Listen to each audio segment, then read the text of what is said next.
every day, one by one, I'm gonna try every recipe of Laura, starting from the very beginning. Come, join me on my challenge. Let's go!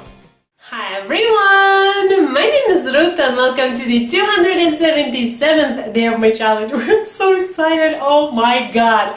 I've been preparing to try this recipe for a while now just because I recently traveled to UK and I couldn't do that before the trip and after the trip. I needed more preparations and whatnot, so today is the day! So today I'm gonna try Panettone. I'm so excited, I don't even remember if I said the name. So, Panettone is something which it's so interesting. When I saw the name, it didn't ring any bells for me just because I've never heard that name. But when I watched the video and when I saw in the very end what that thing is, it's actually very similar to something what we make on Easter. And I'm just like, it's so interesting that Laura mentioned that this is something very traditional on Christmas in Italian households, but in Lithuania it's on Easter. I'm so curious, is this the same thing or do they just look alike? Don't know, but I'm so ready to try it out. I have a feeling it will take me a couple of days actually to make it just because I am one man's show and this thing will need some time to rise because there's yeast and a couple of stages of rising, if I remember correctly, like 3. So anyways, if you're curious to see how it goes trying out Panettone for the very first time, then keep on watching. We're gonna need 420 grams of flour, 100 grams of sugar, 80 grams of golden raisins, 80 grams of dark raisins, quarter cup of water, quarter cup of milk, 40 grams of dried apricots, chopped, 3 eggs, 1 pack of yeast, 75 grams of butter, and then 15 grams more melted zest of 1 large orange, zest of 1 lemon, 1 teaspoon of vanilla extract, 1 teaspoon of salt, some egg wash, that is 1 egg and 1 tablespoon of milk mixed together, and some vegetable oil.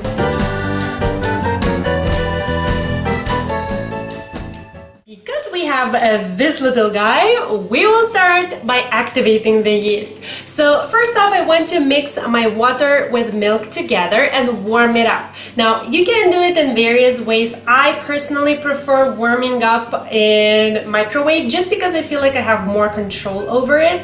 I'll put it, well, both of them here and then into the microwave for like 30 seconds. You want this mixture to be warm enough to activate the yeast, but not hot, not too hot so that it would kill it. So the rule of thumb I use, hold on, is stick my finger there and it should feel warm but not too hot to burn the finger, and then you know, that's the perfect temperature. So once I have that, I'm gonna add the yeast and let it sit for 5 minutes. After the microwave, I actually realized that I took too small of a bowl because I need a little bit bigger as this will be the first rising. So I just switched to this. So as you can see, my yeast started foaming up. Because I didn't mix it through, there's still some of the dry yeast there as well, but that's totally fine. So now to this, I'm gonna add 4 tablespoons of flour, and I mean just like such tablespoons, just eyeballing, nothing precise, and 1 tablespoon of sugar. Mix everything together, cover with plastic wrap, and then put it into a warm, draft-free spot for 30 minutes to rise.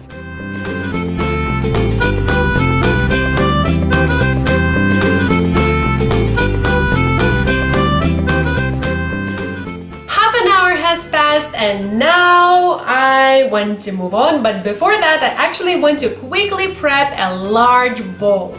This will be the place where the final dough will go to rise again. So what I want to do to it sounds kind of funny, I want to grease it with a little bit of vegetable oil, then I'm gonna set it aside and just move on with the next step.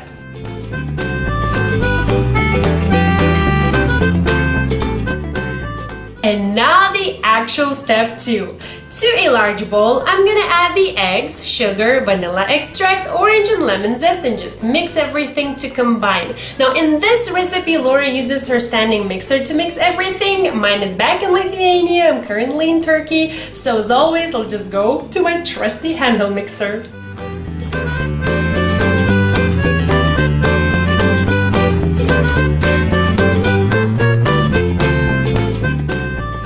Oh my goodness, look at this beauty. It has risen beautifully. So now to this, I'm gonna add my yeast mixture and just mix it in.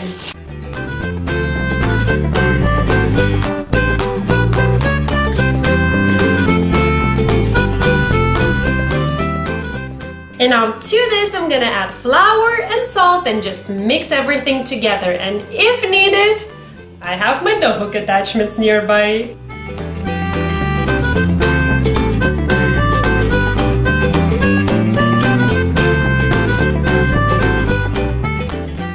And now the butter goes in and I'm gonna mix it for 5 minutes.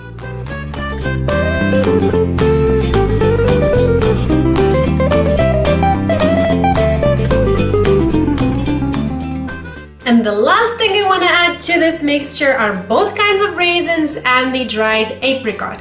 Now, as for this, Laura actually used, what was the name? Candied Citrus Peel. Yes, that's what she was using, and as I had trouble finding it, I thought it won't be a big crime if I substitute it with something I like, and that is this. So now all of this will go into the dough, and I'm gonna mix just briefly until it all incorporates.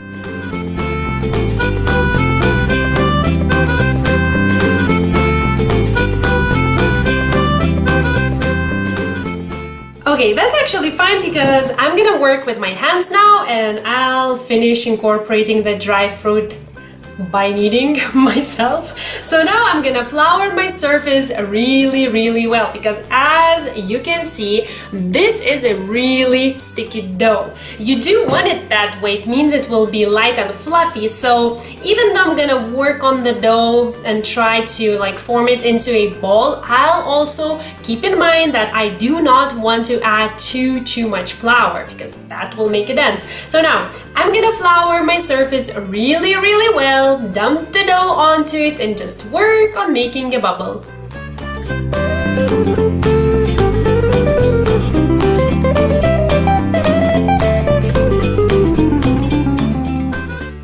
Okay, perfect. As you can see, it's still sticky, not too much, but still sticky, and the dried fruit incorporated really nicely. So now I'll bring here my prepared greased bowl. I'm gonna add my dough there, brush the top of it with some more vegetable oil just so that no crust would form, cover this with plastic wrap and put to the same warm draft-free spot for 3 hours to rise. You want it to triple in size.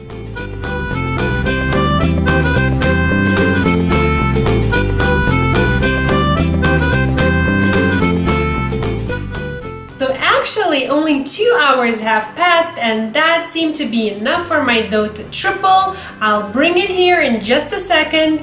Well, when you think about it, Laura did mention that you do want to have a really warm home when you're making panettone so that it would rise quicker and easier. And I do have 28 degrees at home, so I guess that's helping. So now, this beauty is a panettone springform pan. So I'm gonna prepare it very quickly by spraying it with some non-stick cooking spray and then bring in the dough.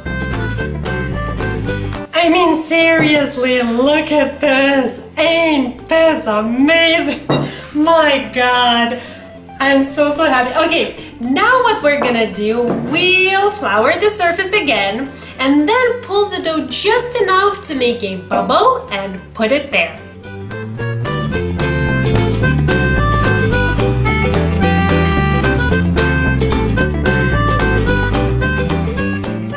This is honestly so adorable. Look at this. Oh my God, I cannot wait. Okay, so now the last step before letting it rise for the last time is to cut an X on the very top, then take the melted butter and brush it all over. And then what Laura did, she actually put the mold back into the bowl, sort of like that.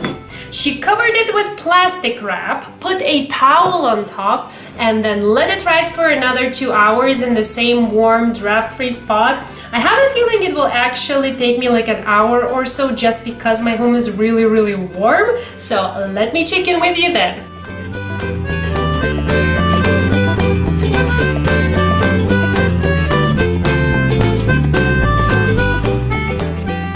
Told y'all, 1 hour will totally be enough. I actually bumped the very top, it was more puffed up, but as Laura's student, I am keeping my dough and I let the dough rise in the microwave, not turned on. So yeah, it grew too big and I actually bumped the very top. So now, look at this, it's so cute. Just like go there so that it's all even. Now 1 hour is totally enough for me. If I let it rise any longer, it would just, you know, kind of spill out, I feel like. So yay for summer baking. So as I was peeking at the progress, I actually started my oven 10 minutes ago so that it would preheat to 180 degrees. So that's ready already. So the only thing now left to do is brush the top of this with some egg wash and then put it into the oven for 45 minutes. Okay, I feel like I need to put it on something. There. Perfect. Now this will catch everything.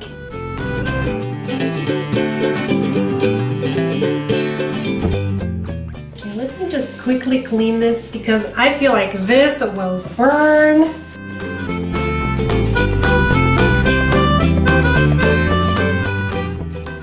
My goodness, you guys! What to do? Look at this, it's browning up too quickly. I feel like it's already too dark. I'll just throw in some aluminum foil on top, just not to burn it. I'm so, oh my god, this oven. I don't know what setting I should have selected. Clearly not this one, so anyways, I hope it will still work out.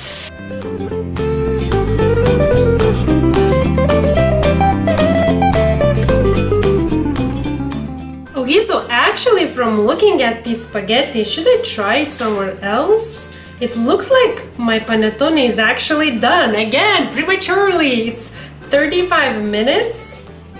Yep, there's no wet batter there. So now I'm gonna let it cool down for 20 minutes and then I will make a mental note not to use the fan setting. I feel like every single time I use the fan setting in my oven, this happens, but still, I feel like I saved it.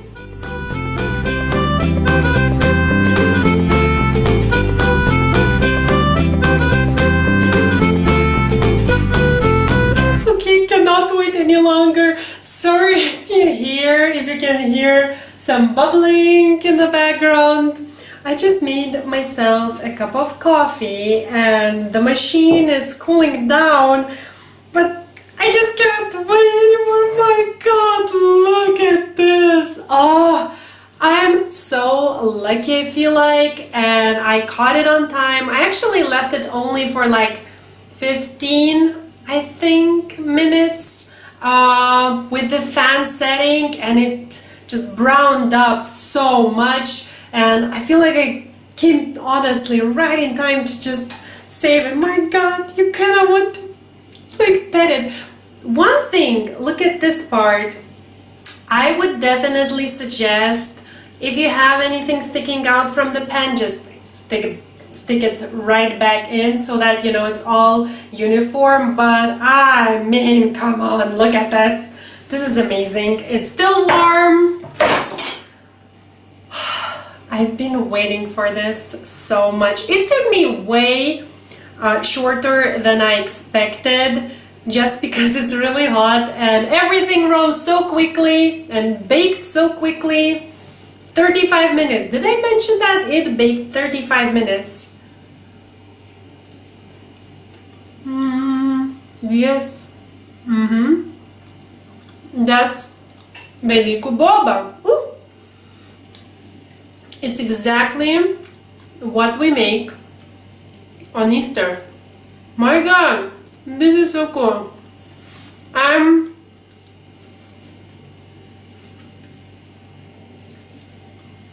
I'm so happy.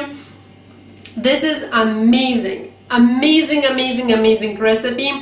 I'm definitely making this on Easter. Should I make it on just for Laura? Should I make it on Christmas? Let me know down below. If you vote, okay, I should stop eating. It's hard though, but like seriously. Now, vote down below. Leave your opinion. Should I make it for Christmas as well or only on Easter? And I will do what you tell. I mean, this is amazing. I couldn't be happier. That was such a good call to buy Panettone mold. My God. I'll be making this every single year. This is amazing. This Easter, well, last one, I made it according to another recipe and it came out so tough. I mean, my family loves freshly baked goods, so even though it was super dense and hard, they like really liked it and ate it, so I can only imagine how much they will love this. Definitely gonna make it. My God, I'm like so excited. This is so cool. I know it takes a long time for things to, you know, rise and whatnot, but actually for such special occasions, we do tend to pick out recipes which are more time consuming, which, you know, you put more love and all that good stuff into, and I don't really mind that. Like this is in Italian panettone, in Lithuanian velyku boba. So there you have it. If you want to see, oh, first, okay, I will hold just for a second so that you could see how close I made to Laura's one. She didn't, I know her, in her picture it's not cut up, so I mean, this is a beautiful, beautiful side. And if you want to see her video, the link is there. Now, the written recipe, whether you're Lithuanian, Italian, or whatever, is in the description box down below. In all the metric, American, what other systems are there? So it's like, so that everyone could understand and make it. This is an amazing thing. If you have never tried anything like this before, I highly suggest it. It's really like festive and nice. This is like, sort of like, I don't know, a mixture between bread and cake. It's fluffy. It's so flavorful. It has some crust, well, a bit more than I should need this time, but it has crust and inside it's like, look at it, so fluffy. Those dried fruits are like, oh my God, I couldn't advertise it enough. So I really hope that this was fun and helpful. I really hope that you love this. If you love, give me a like. If you haven't subscribed yet, do that as well. And I will see you soon. Bye!